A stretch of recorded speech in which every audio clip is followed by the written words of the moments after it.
Hi everybody, this is Natalie Z at the Blue Lotus Sanctuary, and this is my yellow wall.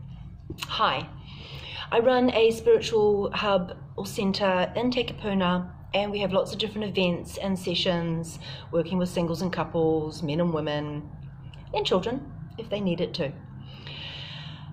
People don't really know my story, my history.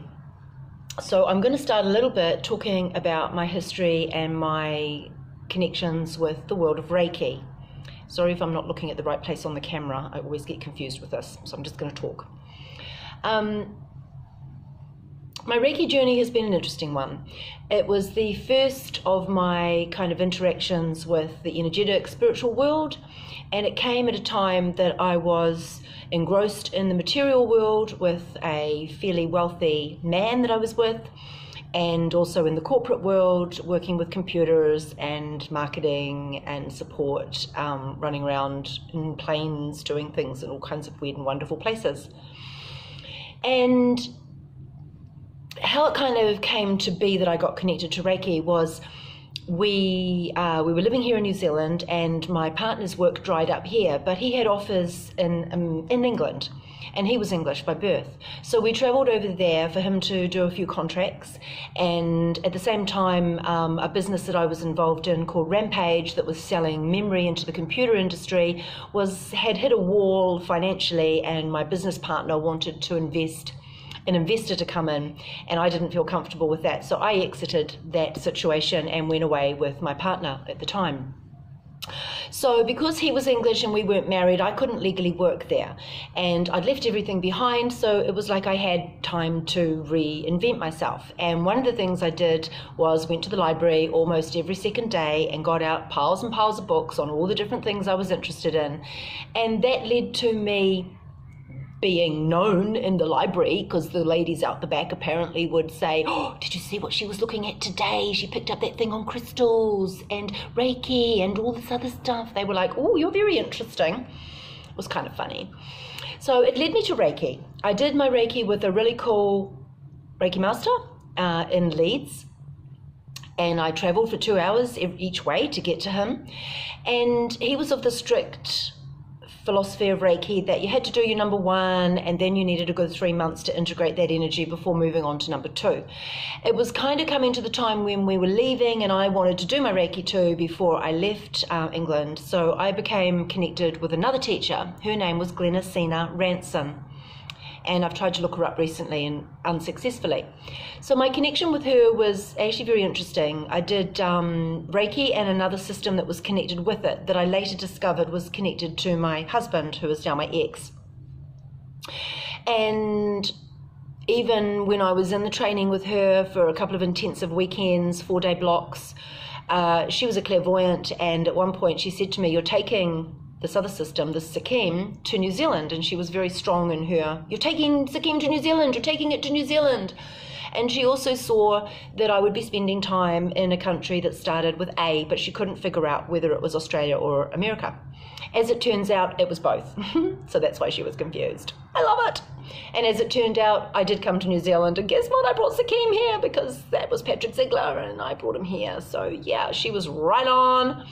And I had a fantastic experience. The other thing that happened when I got back was there was a Reiki Masters conference happening. And I rushed down there in my newly initiated state, and, lots of energy flowing, and very happy about being in this wonderful world with Reiki and Sikkim, this Teramai thing. And I came up against the stoic Yusui Reiki wall. And during the conference, I was the only one out of a group of about 30 that said I was doing anything different to this Yusui Reiki. Except in the break times, people would come up to me and say, "Oh, you're very brave for talking about that," getting the ridicule in the faces. But they were doing it too, but they weren't brave enough to stand up and say it. One of the guys I connected with there was Australian, and he took off back to Australia. And I can't remember how long it was, maybe a year or so later, he wrote to me and said, "Oh, look, that Sikkim thing you're doing, connected with the Teramai, Patrick Ziegler, he's the founder, goes through him, he's coming to New Zealand." There we go. So that was interesting. I was with a man, the man with money, and had a wonderful life, and I had picked up this little hobby in his eyes, my Reiki. And that led me to doing a workshop and a year's training with Patrick Ziegler in America, which meant I went to America. It meant he came here, and then I went back to America.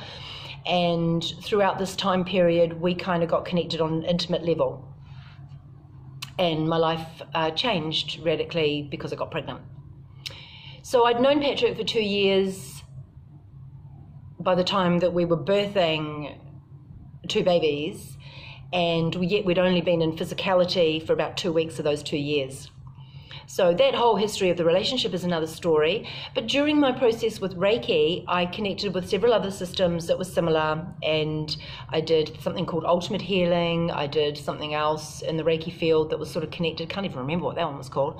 But I went down a path that led me to intuitive healing, also muscle testing and pendulum work and crystals and all these the whole kind of gamut.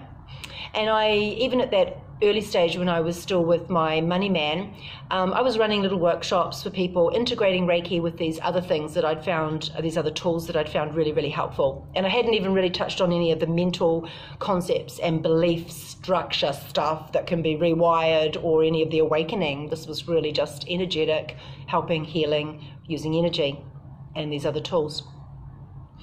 One of the other interesting factors is that I am now the present holder of a whole pile of information of letters and sequence of letters between Patrick and Tom Seaman and Phoenix Summerfield and someone else, can't remember her name either. But there was a lot of political stuff that was going on in the early days of Reiki. And it's really interesting to follow and work through these letters, and kind of it shows a different side, is what I'm saying. So Reiki, when you first learn, there's like the system, the healing, the history, the healing, the techniques, the initiations, self-healing, healing others, and then number 2 is the distance healing. Number 3 is helping to pass it on to others and initiate.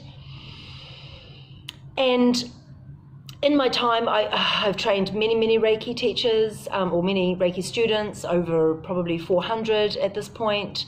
I've initiated about 20 masters, and I know of a handful that are still working and operating in the Reiki world. In the early days, I was extremely excited about the other stuff that kind of connected onto Reiki, the Karuna and the Tiramai.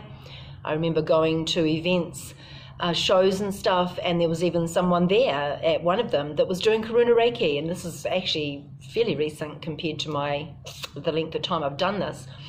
And I was really excited. I went over and I connected with her, and I'm like, oh my God, you're doing Karuna, I can't believe it. Do you know where that comes from? Do you know the history? Do you know it comes back to Patrick? Guy standing beside me. And her face just went, Goom. Her defenses came up, Her defenses came up, and that was it. The conversation was over. So what I find with some of the Reiki people is they're very hooked into the history, the way they've learnt, what their teacher has passed on, and they believe it like they believe everything. That's it. That's all. That's God. That's it.